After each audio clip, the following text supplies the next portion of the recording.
Hey everyone, it's Raghu, and I'm back again with another edition of Mindrolling on Be Here Now Network, and I have James Nestor with me. And I believe a bunch of out there might have, if you don't know James by name, you know the book Breath, which he put out. When did this come out? A year ago or so, James? About a year ago in May. Yep. But happy to have you here, James. And as I said before we got on, this book is a revelation. I mean, there's no doubt about that. I should tell you, though, this is interesting. I got the tip to even look at this or even know about this book from Ram Dass's Chinese medicine doctor in Maui, who really kept him going for 15 years.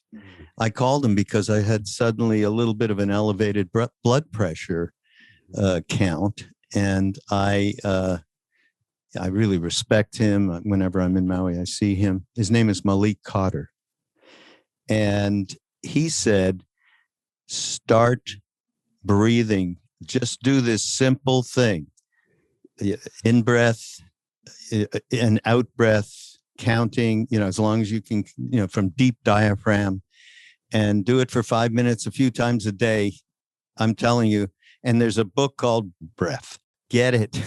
That's it.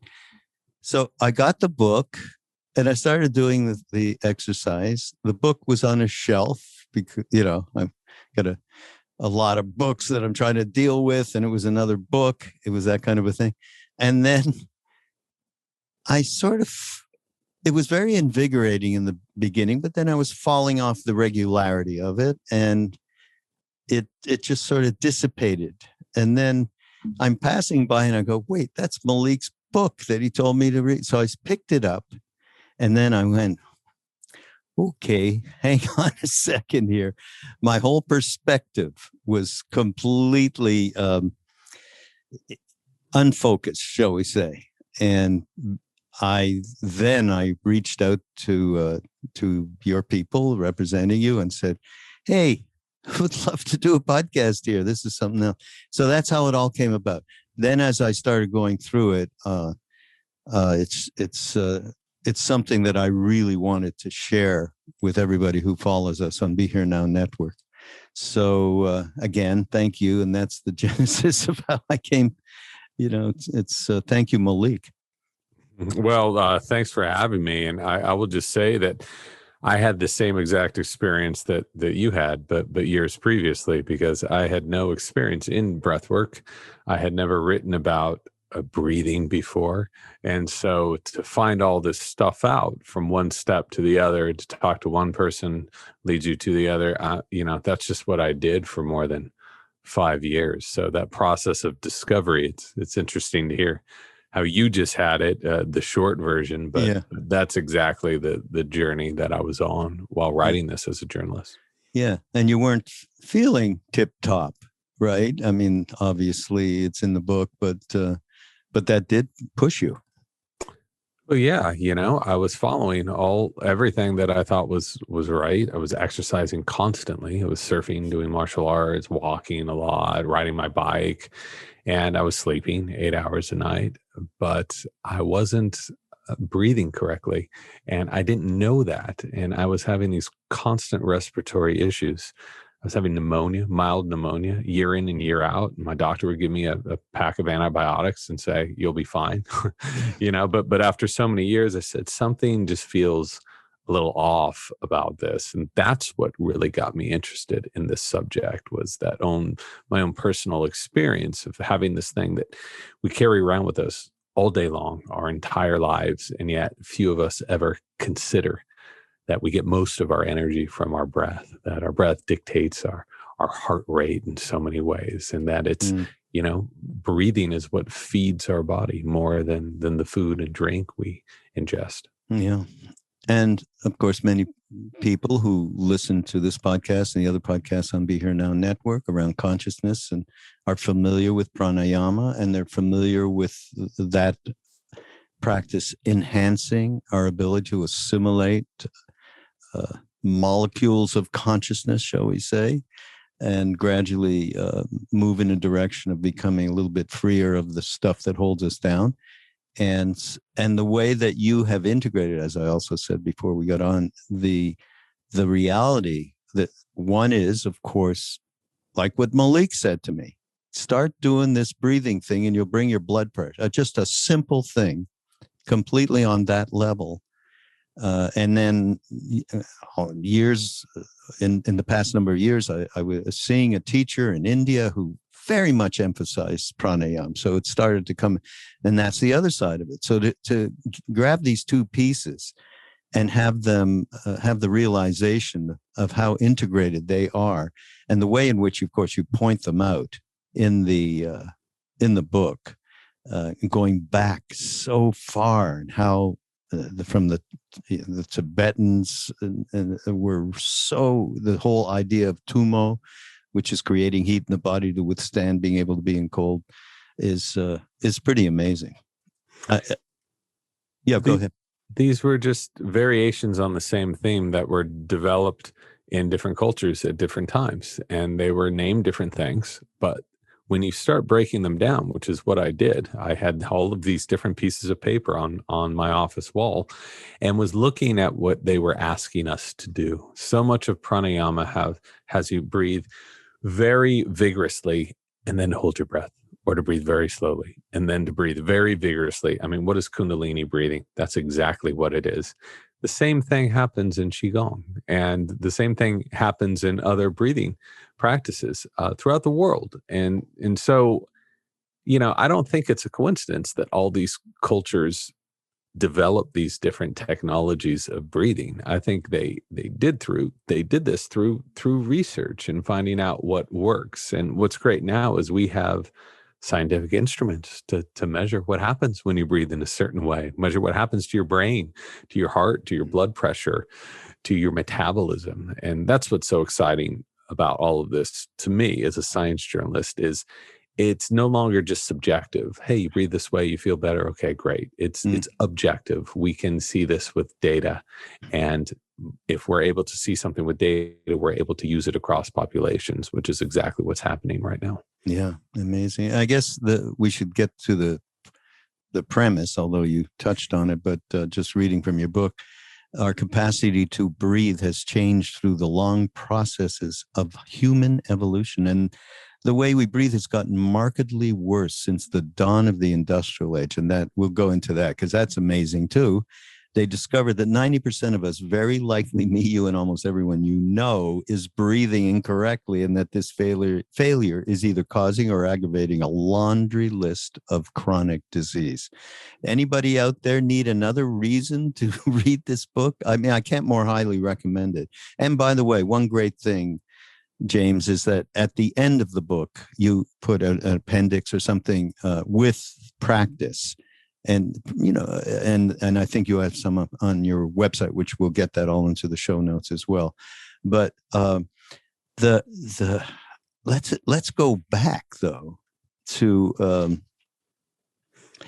you talk about traditions like Shiva Swarodhaya, right? From your book. I mean, how did you find that? At all? I know you did a lot of research on this, but still.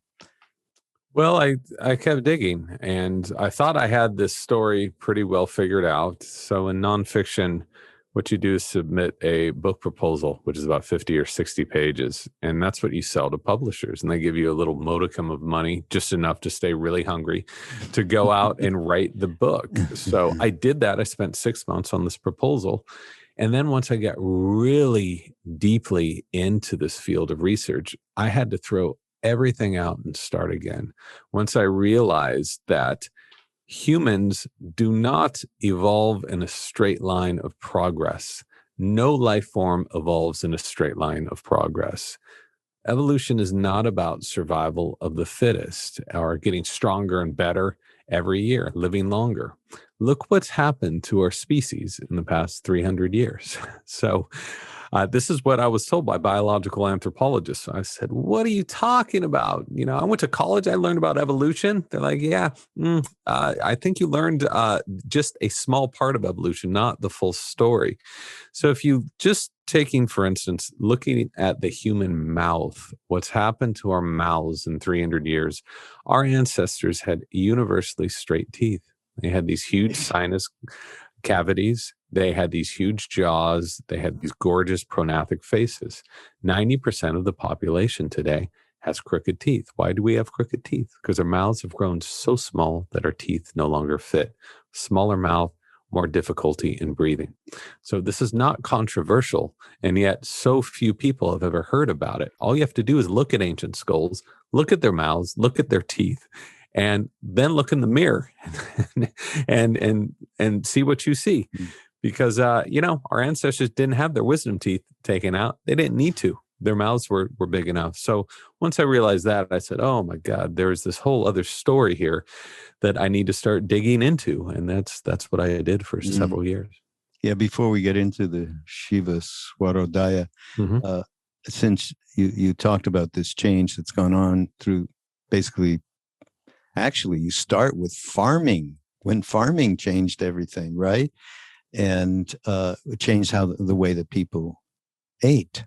And that was a big deal right there and then in terms of evolution. It's crazy to me, though, how that would make a very negative change. I don't understand that. Well, evolution doesn't have a set point. It's not always moving towards something. I mean, is it an advantage that chickens don't fly anymore? I don't think so. Is it an advantage that ostriches don't fly? Is it an advantage to humans to have 20% of us suffer from asthma and 50% of us snore and 20% of us suffer from sleep apnea and 60% of the U.S. population be overweight and 40% be obese? There's no advantage to any of that. 15% of the population has diabetes. I think it's even more than that.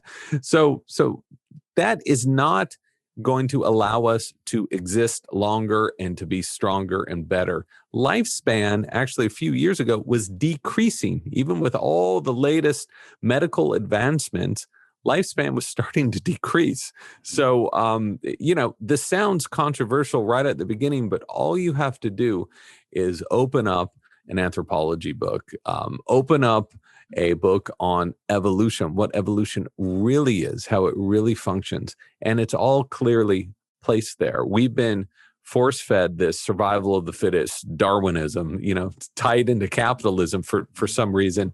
And that's what we know of evolution, but that's simply not how it works. And the evidence is all over the world, all the time. You can see it for yourself. We have some evidence going the last year of something or other now, don't we? This pandemic. My God. Well, it's nature's batting last, right? We think that we've outsmarted everything. Oops, sorry. Doesn't quite work that way. So this is a real resetting of the world, I hope. It's been a horrendous year, and hopefully we'll learn something off the back end of this. And I would say some of the practices that are in this book, the practical practices of breathing correctly, or using different methods, again, that are not just for improving health, but they're for improving one's field of consciousness, you can't lose. And I think that these practices directly related to what's the biggest thing, COVID, is you lose the ability to breathe. So I have to think, you must have thought this book was finished before COVID, right? No? This was finished so long before COVID ever entered the scene. I laugh because the book came out in May of last year, 2020, right? COVID really started booting up in March. And right when the book came out, some people were just like, oh, very convenient. You wrote this book real quick and published it to come out during a respiratory pandemic. This book was signed, sealed, done in September of 2019. That's how long it takes books to come out. So it was in catalogs 6 months beforehand. So the fact that it happened to come out, 7 weeks into a pandemic that affected the respiratory system at a time when people started considering their breathing is just the most cosmic coincidence. Extraordinary. And, nobody planned this. This was a book I worked on for years and years and years. But, I think that humans, modern humans, we are reactionary. So it's only when things get so bad do we decide to do something about it. You can look at climate change as a great example. There's been signs of this for the last 50 years. Right now, we're starting to barely do something about it. But, when we're losing the ability to breathe, we say, maybe I should think about my breathing a little more often. Maybe I should take care of that. So that's certainly what's happened in this last year, at least from what I've seen. There's probably direct practices in here for anybody who had COVID or I don't even think you need that, but certainly there's some direct correlations that can help.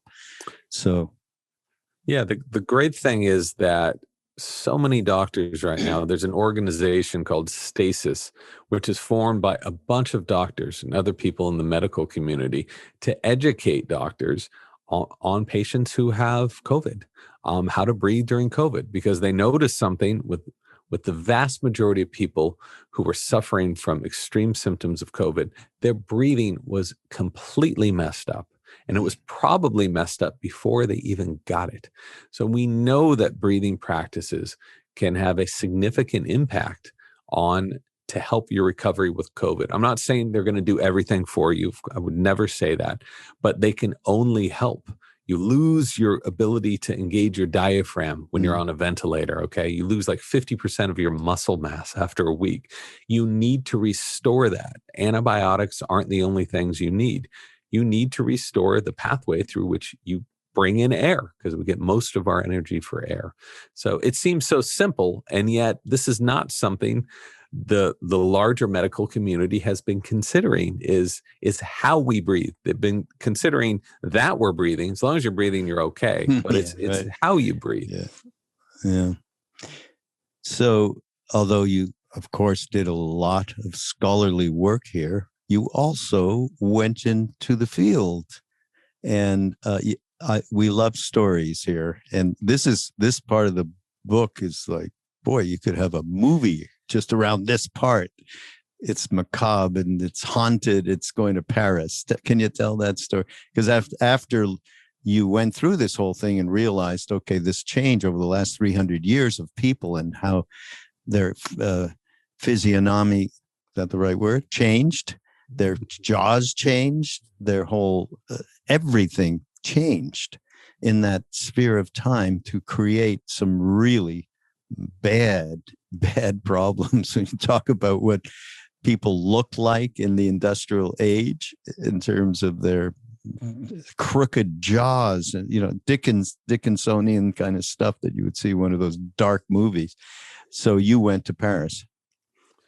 Yeah, this was more at the beginning of when I really started getting into this research. And this was before I was able to get into labs to look at ancient human skulls in the top laboratories, one of which is at the Morton Collection at the University of Pennsylvania. So this was before that, when I was in Paris, and I had heard that there were 6 million human specimens below the streets of Paris.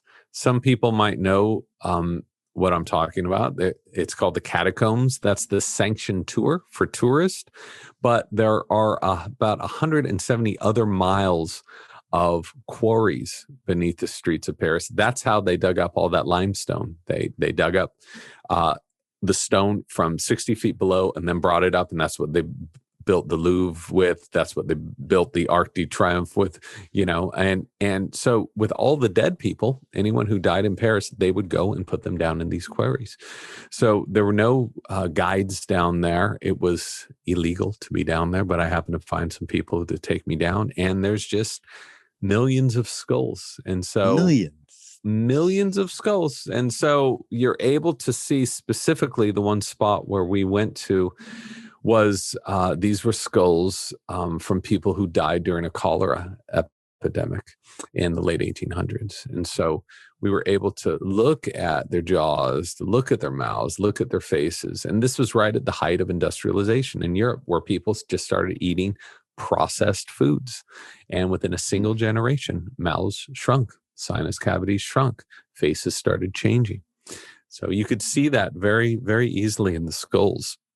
And, I'm an amateur inspector of skulls, and I certainly was at that time, but you can still see it. This was a way for me to get my hands on some skulls without going through labs, without getting permission, really. But, that section of the book repeatedly was cut from the book. My editor said, "What? This doesn't make it. This is a book about breathing, and now you're 60 feet below Paris, and you're crawling through these, tunnels for 4 hours." But I thought it was important to show that the proof of this crazy assessment that the human body has changed is all over the place. It's below us, it's above us, it's all around us, it's in the mirrors, it's on the internet.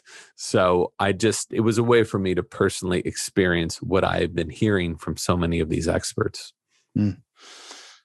Just amazing, really. It shines a light on, I read this and then I start to think of people I know and people who've had tremendous problems, either dental or breathing. So many people breathing. Sleep apnea is crazy, right? Mm-hmm. And never considered any of this. Never. And then Yeah. And what's even scarier to me, and I never had either, by the way. So this was a process of discovery. Writing this book I never heard of any of this stuff. I was told that crooked teeth are hereditary. You get them from your parents. If you look on the NIH website, they say crooked teeth are hereditary. That doesn't make any sense if our great-great-great-grandparents had perfectly straight teeth and our teeth were all messed up. So something like sleep apnea is 20% of the population is struggling with this. Sleep apnea can lead to diabetes. It can lead to Alzheimer's. It can lead to it can lead to increased risk of stroke, to heart disease. This laundry list of awful things. We have CPAPs now, which work for the symptoms. They do nothing for the core problem. And the core problem for many of us is a mouth that's too small for your face. Obesity and being overweight definitely affects it. But sleep apnea and crooked teeth are mostly preventable problems. And people have a hard time dealing with that. People want to blame things on genetics, but these are preventable problems, as are the majority of modern diseases right now affecting Western cultures. If you start to look at them, you start to realize that our ancestors or certain hunter-gatherer cultures that still exist, the few that still exist on the planet right now, they don't suffer from these problems. So what went wrong and how do we fix it? And that's really what fueled me during this process. Fantastic. So have you seen evidence of using breathing techniques to actually get people out of the CPAP machine for sleep apnea? All the time. Really? You don't hear about it too often. And here's another thing with it is not everything is going to work for everybody, right? So the great thing about palliative medicines, about tranquilizers, is they work for everyone in the same way. But some people have problems with their noses, right? They have a severely deviated septum. They can't breathe out of their noses, so they breathe through their mouths. Some people have a problem with the back of their throat. Their mouths are too small. They choke on themselves. Some people have anxiety issues. And so it really depends what the problem is on to how you address it. The great thing is about these breathing techniques is there are only benefits from them. So at the end of a few weeks of doing them, you might say, oh, okay, my sleep apnea isn't entirely gone, but my God, do I feel better? Wow, my blood pressure went down. I'm a lot calmer.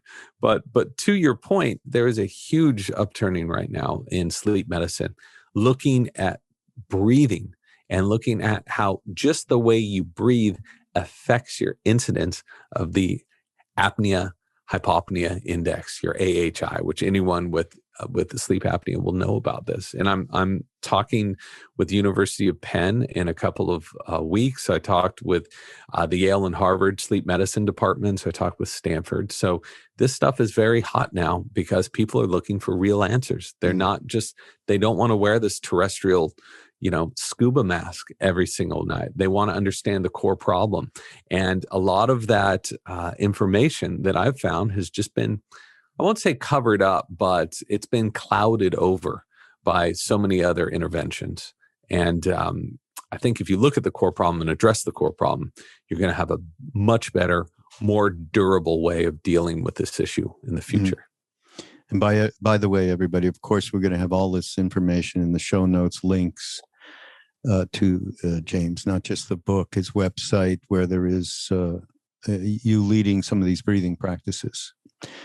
So now, I'm taking myself as an example of somebody who got the message and then let it just dissipate for whatever reason, not so, maybe not paying enough attention to the body, paying more attention to the quote unquote spiritual consciousness effect.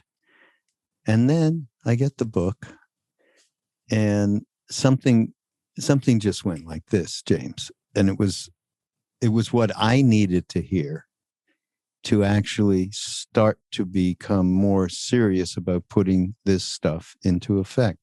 And here it goes. A last word on slow breathing. And of course, there's many different prescriptions on different practices, which you get the book and you'll see them all. We'd have to do about 5 podcasts here to cover all that. And you say, it goes by another name, prayer. When Buddhist monks chant their most popular mantra, Om Mani Padme Hum, each spoken phrase lasts 6 seconds, with 6 seconds to inhale before the chant starts again. The traditional chant of Om, the sacred sound of the universe, used in Jainism and Hinduism and other traditions, takes 6 seconds to sing, with a pause of about 6 seconds to inhale. And that is the prescription. And talk about what, 5.5 seconds is, and that whole thing of the reality of how that gets represented in ancient cultures and spiritual traditions, having nothing to do with doing it because you want to lower your blood pressure, right? Just talk about that for a minute. And yet, how many cultures have known that prayer heals, right? And there's been studies confirming that, scientifically validating it. So about 20 years ago, some Italian researchers wanted to understand this a little better. And they realized that so many ancient prayers, from Native American prayers, Hawaiian prayers, Buddhist prayers, Hindu prayers, Christian prayers, locked into this respiratory rate of about 5 to 6 breaths per minute, which is about a 5 to 6 second inhale, 5 to 6 second exhale. It doesn't matter if you're a half a second off, these are generalities here. Yeah. And they brought in a bunch of subjects and they covered them with sensors, and they looked at what happened to their bodies when they recited these prayers, be it Om or the Catholic prayer cycle of the Rosary. These are Italians, of course, so I'm sure they picked that one up to begin with. And they noticed that when people recited these prayers, they locked into that respiratory rate, and they noticed something else, that their heart rates lowered, their blood pressure lowered, and their bodies entered this state of what they called coherence, where everything is working at peak efficiency. We don't want to breathe too much. We don't want to breathe too little. We want to provide our bodies with the optimum amount of air and energy at all times. And that's what prayer allowed us to do. So we didn't have stopwatches back then. We couldn't put up an app and say, breathe in to 5, breathe out to 5. But we had prayer. And the Italian researchers wondered, was it a coincidence that all of these prayers, all the most popular prayers around the world, various cultures over various millennia, all locked into this respiratory rate? They didn't think so. They think that this was a way of cultures to get people to breathe in this certain way. Because when you breathe in this certain way, the body is able to naturally heal itself so much more efficiently. And the good news is today, you don't have to pray. If you want to, that's fantastic. But you can just breathe at this rate, and you will be able to share in these benefits. And this breathing pattern, this coherent breathing, has been thoroughly studied. Even brain scans, EEG studies, you name it. And it's been shown to be so effective in treating things like depression, anxiety, sometimes high blood pressure, even though it doesn't work for everybody. And, it's something that is free for everybody. No one can charge you to do this. And there are only benefits associated with it. Mm. And in my case, the wonder of doing a mantra like Om Mani Padme Hum or others that we know alongside of this is, shall we say, makes it even more profound, because the doing of these mantras take you into a very specific vibrational place if you are free from attachment to outcome and all of that kind of thing. So now you get a twofer. You get that. And we know that when you're exhaling, you're vocalizing. And by vocalizing those vibrations, right? Om or Om Mani Padme Hum or whatever, that will stimulate the vagus nerve, which sends signals throughout the body to relax, to enter that parasympathetic state. So vocalizing there are a whole separate load of benefits from doing that. But if you're not able to vocalize, if you're in the public, if you're walking around, you're in a restaurant, you can just breathe at this rate. No one will know you're doing it. And yet you can instantly feel these changes happening in your body. And if you don't trust yourself that these changes are happening, get a heart rate variability monitor, get a blood pressure a measurement before and after doing these for a few minutes. And I think you'll see a big difference. And why not go to the restaurant? Om Mani Padme Hum, Om Mani Padme. It'll benefit everybody. Fine with me. I would love to. I'd love to go to that restaurant. So sign me up. Yeah, really. So there's a lot of great stories in here, which keeps it entertaining and not in the least bit dry.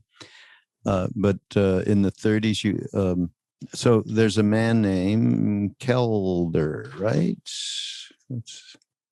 Peter Kelder, right? And how you found him, I have no idea. But I loved the story, and I wanted to say something about what you said, actually.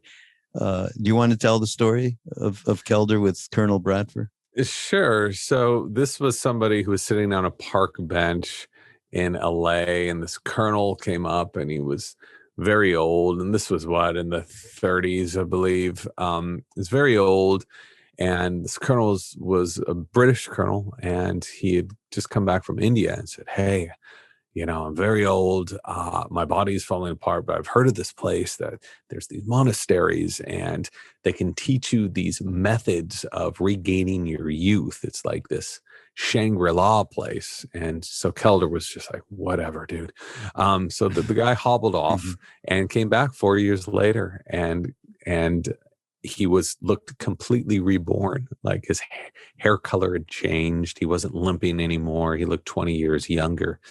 And so Kelder then wrote a book called The Eye of the Revelation is the original title, and he renamed it after that. It sold something like 2 million copies. So pretty popular book. Wow. But it was a bunch of, and it's like 40 pages long too. So I'm glad that worked out for him. But it's just a series of yoga poses called the 5 Tibetan Rites. And if you practice these, some people believe that they can help restore the body. So all it was is a series of stretches and breathing techniques to engage your diaphragmatic movement, to loosen up your rib cage so you can take in easier breaths. And, that's one of many stories in that book that the new title is escaping me right now, but it's all. We're gonna find that. We gotta find it. Yeah. We'll get that. I wonder if it's possible to even get a copy of it under the new title. That'll be interesting. Yes, you can. You can. Okay, let's do it. That would be fun. But what you say in it is Kelder's yarn was likely fabricated or grossly exaggerated. Well, I have to tell you, there is a practice that I'm sure you probably know, but I unfortunately cannot. I tried to remember the name and looked it up. I couldn't find it anywhere. But it's a practice that yogis use. They go in with herbs into a solitary place for at least a year. And they actually get new teeth, new this, new that, and come out pretty much a new person. And I have to tell you, I actually met somebody who did that. And we know that we only know about the legitimacy of this character, this Baba in India, because he had hung out with Neem Karoli Baba, Ram Dass, our guru, man in the blanket, in his very earlier part of last century. And they had gone around and done austerities together, meditating in caves and all that stuff. And he knew stories that he told us, this Baba. I used to travel with, and he had another, Maharaji, we called him, had another name before that. And it was verified because Maharaji told the same exact story to our mentor, K.C. Tiwari, who told it to us. And when he heard this, he was flabbergasted. And he went through a transformation. And we'll try and find out the name of that. I will get to it. I know my friend Krishnas knows the name of that. But yeah, so maybe it wasn't a grossly exaggerated thing, who knows, right? Well, there's no way of knowing now. Colonel Bradford was a pseudonym for this person. He didn't list his real name, and Keller's been passed away for years and years. And this was back in the 30s. But what is inspiring is all these other tales, which we had been warned were apocryphal, that they couldn't be true, that a human body couldn't do that.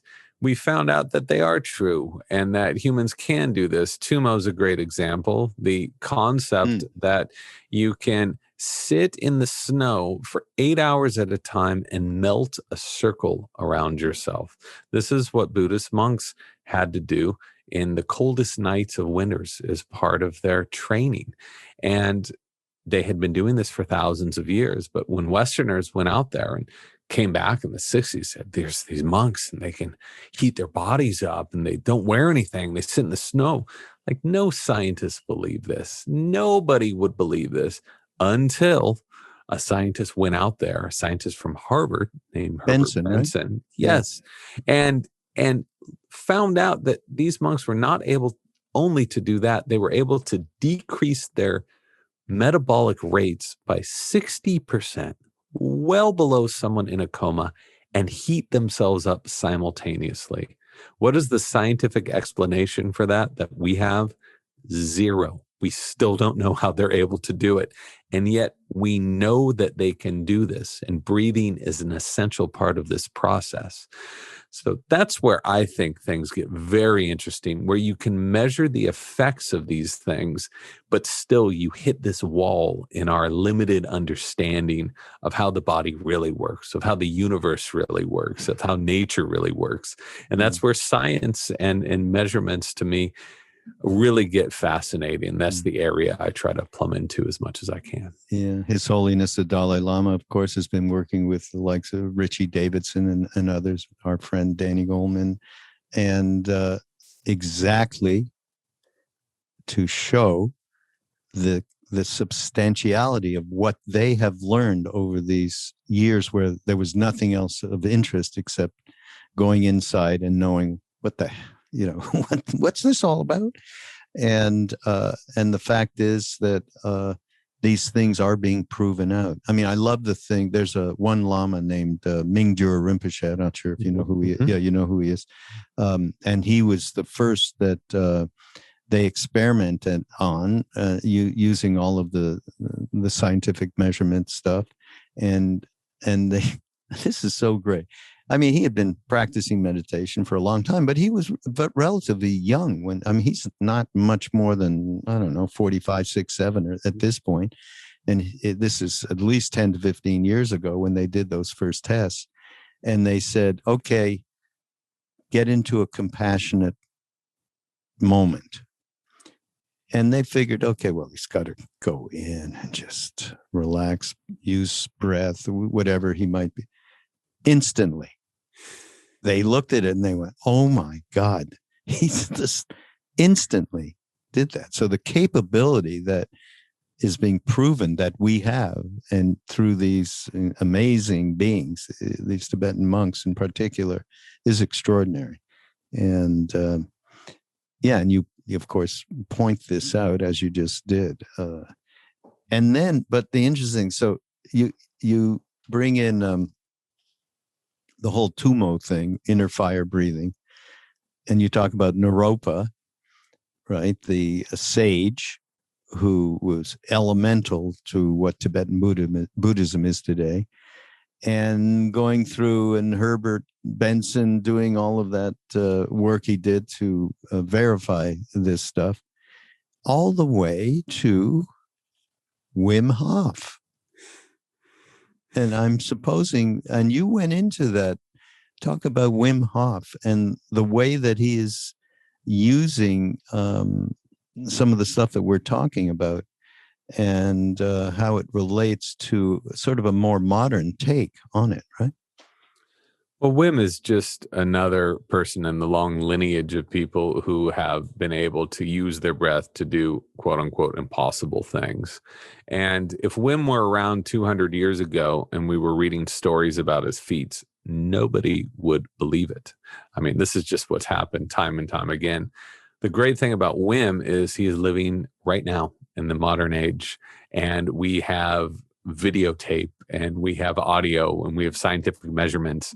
And so the fact that he's broken 26 world records, the fact that he sat in an ice bath for 2 hours and not suffered from frostbite or hypothermia, or that he can instantaneously turn on his brain to release opioids and other hormones into his body, this is all documented. And what's even better about this is that they've found in various studies that Wim can take a group of people, train them in his method, and then after about a week of training, they'll be able to take conscious control of their autonomic nervous system functions and their immune function. And this was proven when they shot these people up with E. coli, with the endotoxin version of E. coli, and they did not suffer any of the side effects that always come with E. coli. So this thing is just starting to really open up right now. And it's very exciting to see these breathing methods, this temporary exposure to cold, different conscious meditation methods being used for quote unquote incurable diseases. These people who were told that they were afflicted with something that will never be cured are walking out a couple months later cured. And, the scientific establishment is still trying to figure out how exactly that works, but you can't deny that these people are curing themselves. So again, there's that gray zone. We see the effects of these processes and techniques. We know they're working because we can measure that in their inflammatory markers and so many other markers. But we have a hard time understanding exactly what's happening to the body at that time. But we do know that breathing is an essential component of this healing process. Yeah. And you do mention, of course, you're talking about anxiety and panic, and we're talking about what's gone on in the last year. To use this methodology in that way is, I think, one of the most important acts that anybody can do these days is really use your breath to really treat what has been, that's endemic. I mean, we can talk about people, 20% with sleep apnea, 20% with this, that, or the other, but let's get into it. I think a very high percentage over this last year in terms of the kind of anxiety that has been produced, not just with the pandemic. I was talking to Dr. Belisa Vranich. She's written a few books on breathing and the practices of breathing, more focused on structural aspects of how to breathe in a healthy way, how to stretch your body, how to position your body. So she deals with a lot of people with anxiety, depression, other mental health issues. And she said that you cannot ever truly help people overcome anxiety, panic, and more without first having them understand and take control of their breathing. Hmm. You can blunt the symptoms of that, which we have drugs to do that, which aren't very effective if you look at the scientific literature. But, we can numb ourselves, but you're not dealing with a core issue. And for so many of these people, the core issue is tied to the way in which they're stressing themselves out day in and day out with their breathing. And we can see a part of that by looking at their carbon dioxide levels. So when we breathe too much, we blow off too much CO2.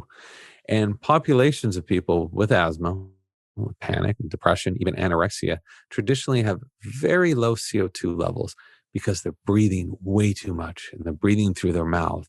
And when you're constantly breathing this way, you're sending a signal to your body that it is constantly stressed. Even if you're not, even if your brain is calm, it's getting signals from the body saying that you are stressed. And people do this all day, every day. And after a while, it will just wear your body down, which is exactly what we're seeing right now. Yeah. Not to mention here, up to 80% of office workers, according to one estimate, suffer from something called continuous partial, this caught my attention, partial attention. We'll scan our email, write something down, check Twitter, do it all over again, never really focusing on any specific task, multitasking. In this state of perpetual distraction, breathing becomes shallow and erratic. Sometimes we won't breathe at all for half a minute or longer. The problem is serious enough that the National Institutes of Health has enlisted several researchers to study its effects over the past decades. And one of these, Dr. Margaret Chesney said, told you that the habit, also known as email apnea, holy Jesus, can contribute to the same maladies as sleep apnea. I can relate with that. It's scary. I mean, in my regular day-to-day world of doing this stuff and podcast network, and then foundation that related to Ram Dass and everything that we do. I mean, there's a lot of stuff going on, and I'm proud of the fact that I can multitask and keep it all into little pockets, like I've got a little helmet on that, like a VR thing. And then I read something like this and I go, are you out of your fucking mind? Jesus, God, a little bit scary. But then we go back to the Bhagavad Gita, and you talk about the translating the breathing practice of pranayama. So that is the thing that we who have spent a lot of time in the East, it's the first thing we came across related to anything around breath. And as I said, in the last number of years, that's been something that, again, it wasn't top of my list. And so I was a little bit going in and out of it and so on. But yeah, tell about us about your findings around pranayama and the yogic tradition. And I know you went to South America, can't remember which country, to see this person who was a devoted hatha yogi. What was his name? Mm-hmm. DeRose. Yeah, so DeRose, with email apnea, this was something, we could just go back to that for a second. So this was something that I thought that percentage was way overinflated. I said, there's no way 80% of us suffer from this, until I started wearing some sensors, a pulse oximeter and other instruments, and was looking at my breathing throughout the day. And it was so dysfunctional. When you sit down, you're like, oh my God, I've got 40 emails. I got to get back to all these people within the next hour. Someone's calling me. Your breathing just goes to hell. And this is when you need your breathing the most, because again, we get most of our energy from our breathing. And if you're not breathing efficiently, your body has to struggle. And when you are stressed, you really want to be able to operate at peak efficiency. So my breathing was way worse than I ever imagined. And I've heard this from so many people, and the science is very clear on this as well. Margaret Chesney is up at UCSF, University of California, San Francisco, very close to my house here. And she had been studying this for about 20 years. Some people hold their breath too much, some people breathe too much. And it's a very real thing. And then you compound into that the stress of sitting in front of a computer all day with how we're sitting all day. And even if we want to take a deep fluid breath, so many of us are so hunched over that we can't. We're inhibiting more than 30% of our ability just to take a breath of air.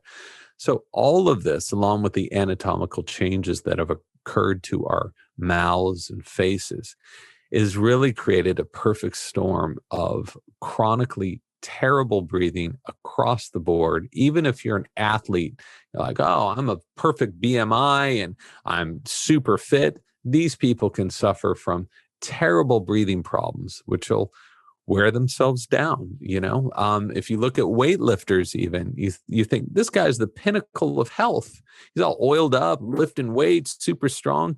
Those guys die all the time in their 40s or 50s from heart failure because they can't breathe, because they built up their neck so much that they can't breathe. And they suffer so often from sleep apnea. So, these are big percentages to throw out. These are big claims to throw out. And I did not throw them out lightly.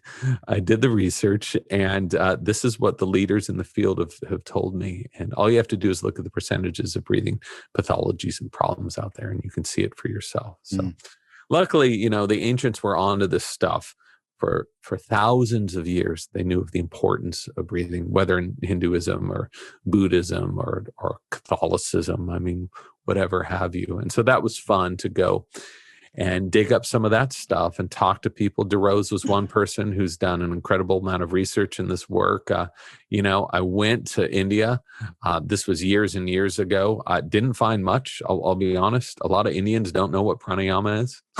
They don't know what Ayurvedic medicine is. They don't really care about what yoga is.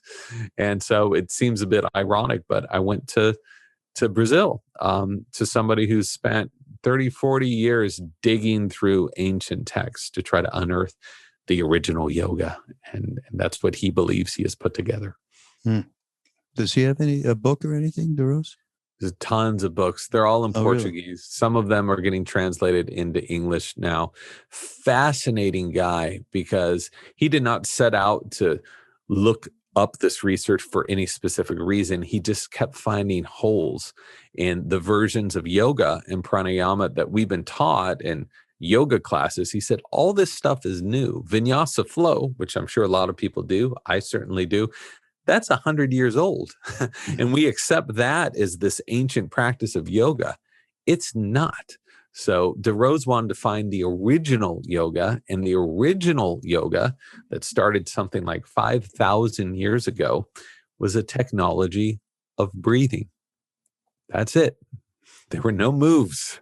There was no standing up, no downward dogs. You sat and you breathed and you used your mind. And so that's what yoga was first intended to do, is to put you up the ladder of self-realization.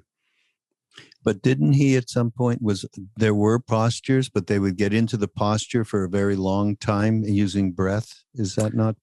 That's right. So the very first yoga, there were not postures. And then slowly the yogis started developing mudras. They started developing asanas. They started developing different ways of holding their body.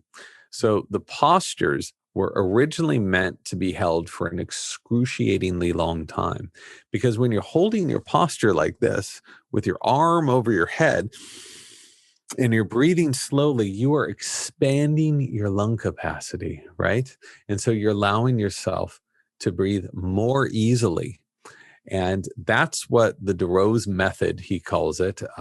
That's what it does. And again, as I mentioned, only 120 or so years ago did we start moving postures from one to the other in this kind of dance.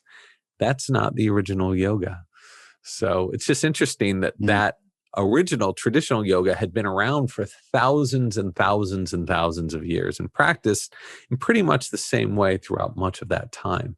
But only in the past 100 years or so has it changed so much. And the version taught down the street at me at the zillion of yoga studios, is this flowy yoga. Nothing wrong with it. It's great. I love it. I do it all the time. But I was more curious to see, what are the origins of this practice and how does breathing tie into it? And DeRose was able to really educate me in that regard. That's good. Well, we got to try and find something that's translated. We'll have everybody take a look. Back to the Shiva Swarodaya. This was developed 1,300 years ago, is what you have here, and it's kind of a very poetic thing, right? I mean, just one nostril will open to let breath in as the other will softly close throughout the day. Some days the right nostril yawns awake to greet the sun. That's so great. Almost. Other days the left awakens to the fullness of the moon. I love this stuff. These rhythms are the same throughout every month, and they're shared by all humanity. It's a method our bodies use to stay balanced and grounded to the rhythms of the cosmos and each other. I don't know what this to me was, although not a lot said about it in the book, it was very meaningful, most especially around the idea of becoming balanced and grounded to the rhythms of the cosmos and each other. Well, what's so great about this particular example, at least what I thought was so interesting about it, is it has been scientifically validated. So yogis were talking about this, more than 1,000 years ago. They said, wait a second, it seems like our nostrils are all opening on one side at the same time, and then they're closing, and then the other side is opening. And of course, modern Westerners say, oh, this is impossible. What is this stuff? Doesn't make any sense. But it wasn't until 1895 that a German researcher found that the human nose, both sides of the nostrils, operate in these different systems, okay? So they will inflame, one side will inflame and block off one nostril as the other opens. And then as that other opens, after about 30 minutes to 3 to 4 hours, that will close and it will shift. And so for decades, researchers thought, why would the nose do this? This is such a waste of time. Until we started measuring it, and we found that inhaling and exhaling breath through different nostrils affects the body in different ways. The left side's associated with a calming effect, right? It lowers heart rate, it lowers blood pressure, cools us down. Right side is associated with a heating effect. It raises our heart rates and our blood pressure and affects our brains too. So to me, this is what makes this stuff so fascinating. It's not just the ancient text that the ancient text was writing about this, but then you can look at it now and apply it to our day and age and to find that it actually works. And there was at least one study where they studied a whole group of people and had them measure what nostril was open at what time. And at the full moon and new moon, they were all aligned at the same time. So cool. And that's exactly what the ancient text had said. But these kind of studies, I'm surprised someone was even able to do that. There's no money to do studies like this. And so there's no incentive for a lot of researchers. They can't get funding. But that's not, to me, that's no reason not to do this research. I think it's fascinating, and it's a way to better understand our bodies and our connection with our breath and everything around us. Yeah, and consciousness. Mm-hmm. Okay, everybody out there, if you haven't heard enough that would make you go, wait, I should maybe just get a little bit of a shift of perspective, which is what happened to me through this book. And I thank you for that, James. And of course, we're going to provide everything we possibly can to allow you all to investigate a little bit more. And this has been highly eye-opening from the moment that I started reading this in preparation to have a chat with you. And it's resounding through my day. I'm thinking about it. I'm thinking, is there any mouth breathing that I'm doing? Okay, now I've got an opportunity. I'm going off for a walk and I can practice some of what we're talking about, not to mention, incorporating it into regular daily practice. So again, thank you. Really, really appreciate it. And hope to speak to you again one of these days. So everybody, this is Mindrolling on Be Here Now Network. Go to BeHereNowNetwork.com and catch all of the wonderful people that we have as part of this network, from meditation teachers to thought leaders to poets and experts on Rumi, Omid Safi. If you like Rumi, we have this wonderful podcast from a man named Omid Safi, who's just an expert on Sufi poets. It's really wonderful. So we shall see you next time on Mindrolling again. Thank you so much, James. Thanks a lot for having me.